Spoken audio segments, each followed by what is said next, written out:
got some parts in today, or actually yesterday really. Went through them last night, so you got that box, those 3 boxes right there. It's ridiculous on what parts and stuff cost now, but those 3 boxes is only $530 some, I think it was, which is ridiculous for, you know, belts and oils and maintenance kits. This trailer full of stuff here is what it's for. Maybe in a couple days I'll have some video of this stuff here, but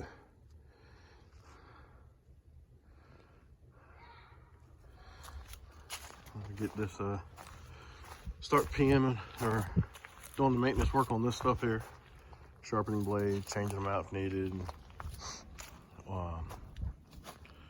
oil filters, air filters, fuel filters.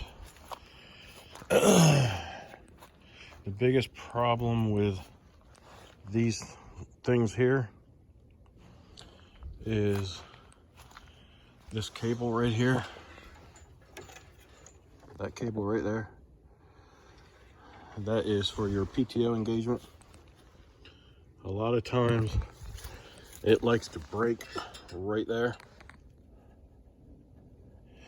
I have found one that's a little bit larger here, and the spline, you see that little spline right there, it runs all the way up the back, where the factory one only runs part of the way, and it seems to bend and break right where the spline stops. So I've been slowly changing them over to the larger ones with that spline all the way up the back as they break. So it seems like I got 1, 2, 3 of them have the larger one with the spline all the way up the back, and here's one here that's smaller diameter, and the spline stops right there instead of coming all the way up to here. I'll give you the information on that cable, so that way if you're having the same issue with these, I think it's a Toro Time Master. So those cables like to break, and like I said, they'll break behind that spline. So, let's see here.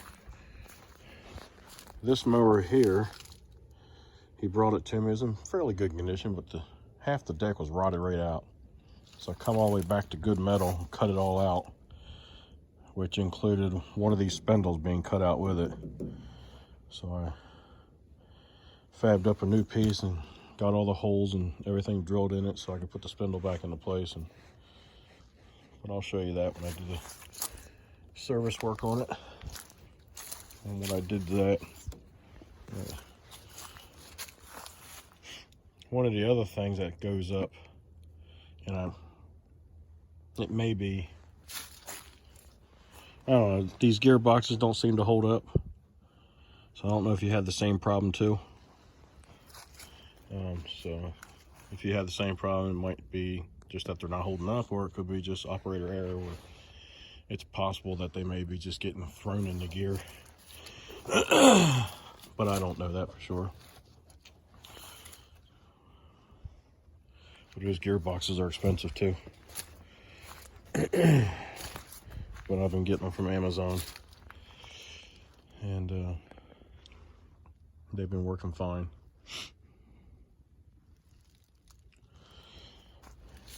I think he wants me to do some servicing on the trailer too. So I'll grease the hubs, make sure there's no play in the bearings. I thought Monty wants the tires replaced, but they still have a lot of tread. I can't even touch the bottom of it with my finger. So I'll check the other side too. I'm not convinced that we're gonna change the tires on them. I think we're just gonna make sure they're, yeah, I could barely touch the bottom of the tread there. So there's still plenty of tread on it. They seem to be wearing fine. I'll just make sure that there's no issues with them. Make sure they're not dry rotted or leaking or anything like that.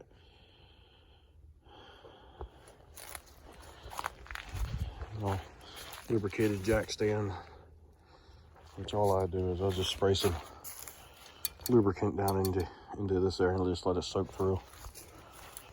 Not a whole lot of maintenance to it, but it makes it easier. Sometimes it'll get stiff and hard to turn. And I think he said he had an issue with lighting, which he was saying that last year. But every time I hooked it up to my truck, I didn't have an issue. But when he hooked it up to his truck, he had an issue. So I'm wondering if it's the wire harness, which I think I mentioned that to him last year, that we may have to switch out the wire harness on his truck. So we'll see what happens when I hook it up to my truck this year. And we'll go from there. I installed these Gorilla liftgate assist springs. He was using the Jungle Gym. He bought 2 sets of those, and they wouldn't last but maybe just a couple months. Maybe up to 3 or 4 months is about it. But the Gorilla Lift seems to be working a lot better for him. And I just followed directions on it, and there's 2 springs. Depending on the size of your gate will depend on if you use all the springs or just one, and what springs you might use. Evidently he's lost a bolt here, so he tie strapped it to get him through the season. So yep, I feel it's missing. And then he wanted something different. Oh, we had to do something different to his gate latch, because gate latch came off of the side rail. So once we put these on, we couldn't use the latch anymore. So I cut the section off. I welded a pipe on here. I welded a pipe on there, and just drop a pin through it, which he keeps losing the pins. I even chained them up one time, but I don't know. Oh, that's what it is with this one. It got busted out somehow. But when you're cutting grass, I guess you're hustling to the next job.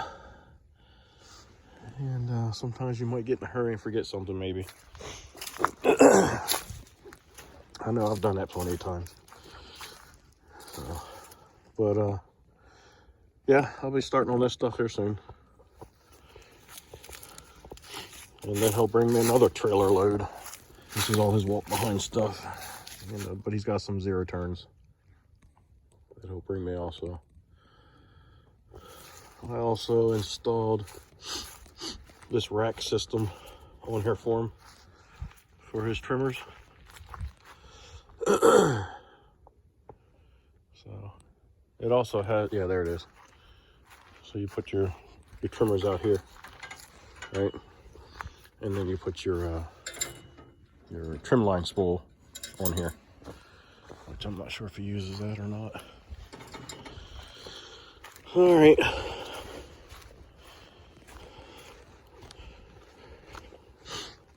Just a little short video of what's coming up. So it'll be that trailer and the equipment on it.